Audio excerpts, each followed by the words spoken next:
Assalamualaikum warahmatullahi wabarakatuh. Perkenalkan, nama saya Mulya Fariza dari jurusan akuntansi dengan NIM 18230030.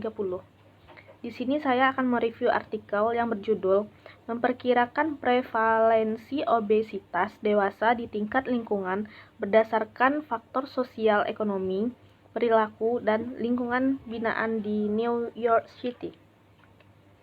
Kajian teorinya yaitu kemajuan teknologi informasi dan komunikasi atau TIK membentuk kembali faktor perilaku orang dengan menawarkan lebih banyak kenyamanan dan mengarah ke gaya hidup yang lebih menetap.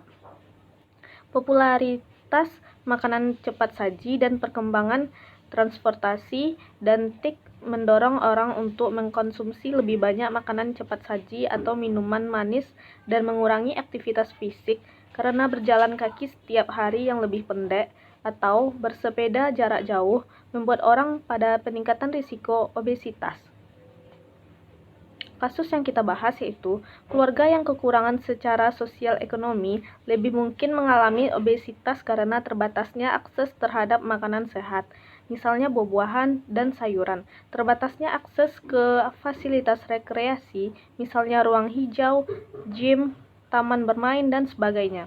Gaya hidup yang buruk, misalnya pola makan yang tidak sehat, kualitas diet yang buruk, asupan minuman manis, alkohol, dan tembakau, durasi tidur yang lebih pendek, kualitas tidur yang buruk karena kondisi perumahan yang buruk, dan sebagainya. Objek penelitiannya yaitu data skala lokal tentang prevalensi obesitas, status sosial ekonomi, faktor perilaku, dan karakteristik lingkungan binaan sebagai besar diunduh dari NYC Community Health Profile and Atlas. Persentase orang dewasa yang obesitas yang sama dengan persentase orang dewasa yang mengalami obesitas atau indeks massa tubuh 30 kg atau lebih berdasarkan tinggi dan berat badan yang dilaporkan sendiri digunakan untuk mewakili POAO di setiap area lokal.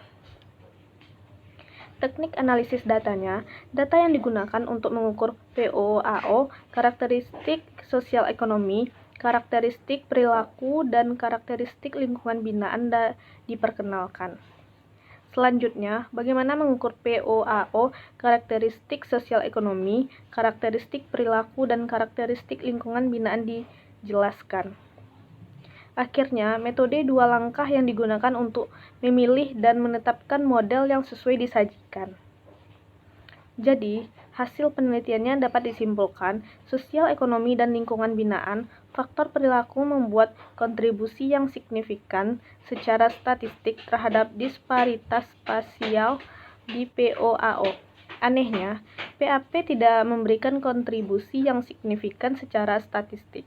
Kontribusi yang tidak disignifikan dari SA dan Lux menunjukkan bahwa kedekatan dengan supermarket atau lahan serbaguna tidak mungkin mempengaruhi prevalensi obesitas orang dewasa melalui peningkatan kemampuan berjalan kaki di lingkungan sekitar atau mengarah kepada penduduk untuk mengkonsumsi lebih banyak makanan sehat seperti buah-buahan dan sayuran untuk mengurangi POAO dengan lebih baik. Sekian review dari artikel saya.